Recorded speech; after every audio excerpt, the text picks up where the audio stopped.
যারা আল্লাহর উপর বিশ্বাস করে ওরা হইলো প্রতিবন্ধী, মাথায় সমস্যা, পাগল ওরা। এইসব প্রতিবন্ধীগুলা এটা দাবি করে যে আল্লাহ নাকি অগরে কোনো না কোনো মাধ্যমে ইশারা দেয়, কোনো না কোনো মাধ্যমে পথ দেখায়, সাহায্য করে। এটা কি কখনো সম্ভব? এটা কি ফাইজলামি না?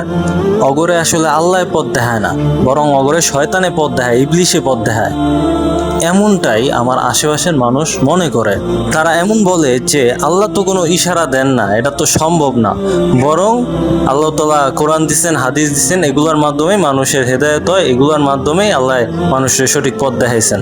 এই সব লোকে করে আমি এটাই কইতে চাই যে একটুখানি চিন্তা করে দেখো, মহান আল্লাহ যদি তোমার কোনো প্রশ্নের উত্তর না দেয়, কোনো রিপ্লাই না দেয়, কোনো ইশারা না দেয়, তাহলে তুমি কি পাগল? তোমার কি মাথায় সমস্যা যে তুমি হাওয়া বাতাসে এমনি দোয়া করতেছো, হাওয়া বাতাসে এমনি কান্নাকাটি করতেছো, এ আল্লাহ আমার এটা তো এটা তো। আল্লাহ যদি তোমার রিপ্লাই নাই দেন, তাহলে তুমি বুঝবা কেমনে যে মহান আল্লাহ তো আসলে কত মহান।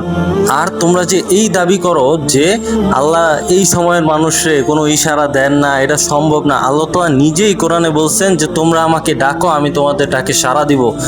তো আল্লাহ যদি মানুষের ডাকে সাড়া নাই দেয়, তাহলে কোন মানুষটা বিশ্বাসী থাকবো? প্রতিটা মানুষ কাফির হয়ে যাব যে আরে আমি এত ডাকতাছি, সে আমারে কোনো রিপ্লাই দিতেছে না, হয়তো এমন কিছু নাই, আল্লাহ বলতে কিছু নাই, এমনটাই মানুষ মনে করতো।